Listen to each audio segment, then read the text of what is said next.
Hey, what is up everybody, and welcome back to a new episode. Today we're going to go through the Sea of Indolence. It is the third tier 2 abyssal dungeon that you get in Lost Ark. It requires an item level of 960 to enter, and it drops tier 2 accessories, ability stones, engraving books, cards and materials. After clearing the dungeon you can pay gold, as you can in every single dungeon, to get additional loot. The recommended combat items are HP potions, as per usual, and Splendid Dark Grenade. So, the first boss. So, this dungeon's a little bit different. So, at the beginning of this dungeon, you don't actually use your own abilities.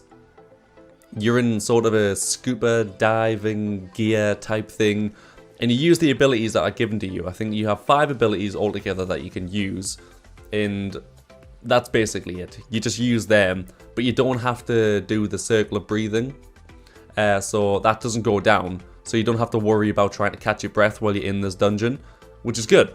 This is only for the first part of the dungeon though. After the first boss you do have to then do that again, and you get all of your abilities back.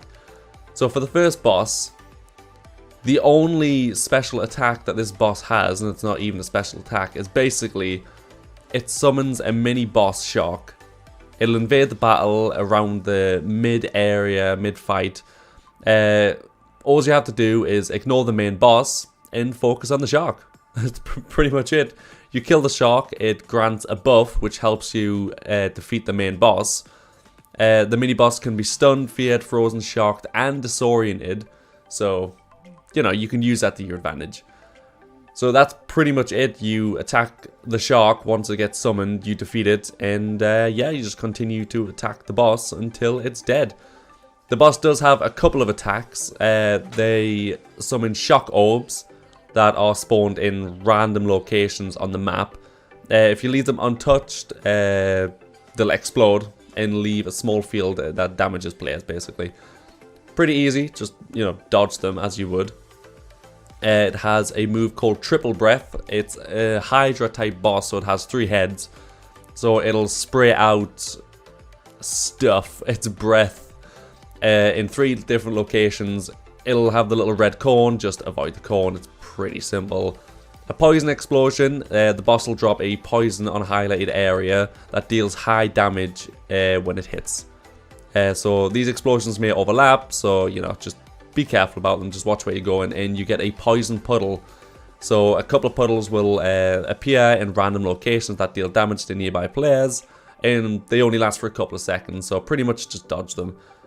Super easy boss. Like I say, you don't use your own abilities on this one, you use the abilities of the scuba diving gear that's given to you. So just attack using them, kill the mini boss, and yeah, absolutely fine. Just move on. So moving on, you get the second boss. So while fighting this boss, you have to constantly pay attention to the circle breath that you have. Basically, it's a little green circle that appears above your head. It'll count down really slowly. Don't let it drop down to 0, otherwise you will die. There are like puddles and bubbles and stuff like that you can go and stand in that will get your breath back, and it literally takes about 2 seconds. Super easy, as long as you just like keep an eye on the little circle, you will not die. I've never seen anybody die due to the breathe circles, so yeah, you'll be absolutely fine. And the only other attack that this does, at least special attack that is called Annihilation. So a safe spot will appear on the battlefield while the boss is preparing for a devastating attack.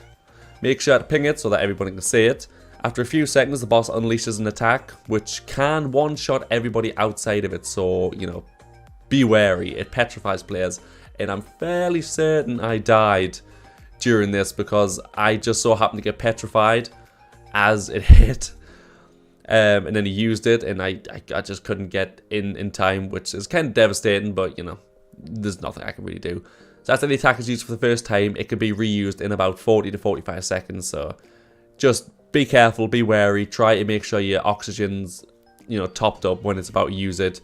Try not to get petrified like me, and just get to the safe zone, and, you know, you'll be absolutely fine, and then you can just continue to kill the boss.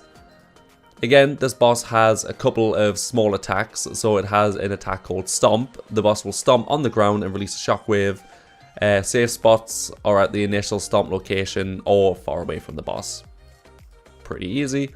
Has multi-stomp, so the boss will stomp 5 times while turning. So just dodge them. It's pretty easy. It has something called the Petrification Ray. While standing still, the boss shoots a slow-moving ray on the ground that petrifies players that it hits. After losing his legs, the boss crawls backwards towards the edge of the battlefield. He then charges forward, and yeah, petrifying anyone that he hits, pretty much. Self-explanatory, don't get hit, as you would in every single boss fight. Water Fountain. The boss does a backward slide motion, creating a layer of water behind him, which erupts after 1 second. The eruption deals damage and knocks players up. Again, dodge it. It's a recurring theme to just not be hit by the attacks. You wouldn't think it, but there we go. Orb Explosion. So red orbs spawn around the boss and send out shockwaves after a short delay, causing damage to the players and reducing their breathing circle. So if you do get hit, make sure you check out your breathing circle. If it gets a bit too low, run over to the bubbles and replenish it. And yeah, that's pretty much that. Easy. Then the last thing it has is a move called Lightning Strike. The boss summons lightning strikes at a nearby location. Super easy. You'll, just dodge it. Like I said, it's a recurring theme.